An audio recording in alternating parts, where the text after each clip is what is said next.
मनोज जरांगे यांचा आरोप. मनोज जरांगेंनी दावा केला की त्यांना मारण्यासाठी 2.5 कोटींची सुपारी धनंजय मुंडेंनी दिली.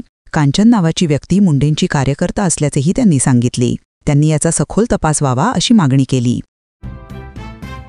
धनंजय मुंडे यांचे प्रत्युत्तर. मुंडे म्हणाले, मी जरांगेंना मदत केली, त्यांच्या आंदोलनातही साथ दिली. माझ्याकडून त्यांना धोका कसा? निवडणुकीच्या तोंडावर खोटे आरोप होत आहेत. अजित पवारांवर विरोधकांचा हल्ला. अंबादास दानवेंनी टीका केली, पार्थ पवार पुण्यात कोटींचे व्यवहार करतात आणि वडिलांना माहिती नाही. चौकशी होईपर्यंत अजित पवारांनी राजीनामा द्यावा. ठाकरे शिंदे गट एकत्र येणार. सिंधुदुर्गमध्ये दोन्ही गटांच्या नेत्यांची गुप्त बैठक झाल्याची माहिती. स्थानिक निवडणुकीपूर्वी हातमिळवणीची चर्चा सुरू, पण अधिकृत पुष्टी नाही. पार्थ पवार जमीन व्यवहार रद्द. अजित पवार म्हणाले की मुंढवा जमीन व्यवहार रद्द केला आहे. मुख्यमंत्री फडणवीस जे कारवाई करतील त्याला माझा पाठिंबा आहे.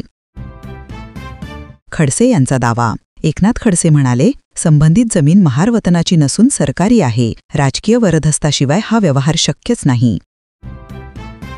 एकनाथ शिंदे यांचा टोला. शिंदे म्हणाले, एनडीए म्हणजे 5 पांडव, विरोधक म्हणजे कौरव. काँग्रेसने देशाची फसवणूक केली आणि आता पराभव मान्य केला आहे. राहुल गांधींचा आरोप. राहुल गांधी म्हणाले, पार्थ पवारांचा व्यवहार म्हणजे जमीन चोरी आहे. हे सरकार मत चोरी करून सत्तेत आला आहे. खेळाडूंचा सन्मान. सीएम फडणवीस यांनी सांगितले की महाराष्ट्र सरकारने स्मृती मानधना, जेमिमा रॉड्रिग्स, राधा यादव आणि प्रशिक्षक अमोल मुजुमदार यांना 2.25 कोटीपर्यंत बक्षिसे दिली आहेत.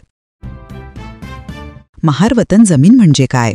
ब्रिटिश काळात महार समाजाला सरकारी सेवेसाठी जमीन देण्यात येत असे. ती जमीन विकण्यावर बंदी होती आणि कलेक्टरच्या परवानगीशिवाय विक्री करता येत नाही.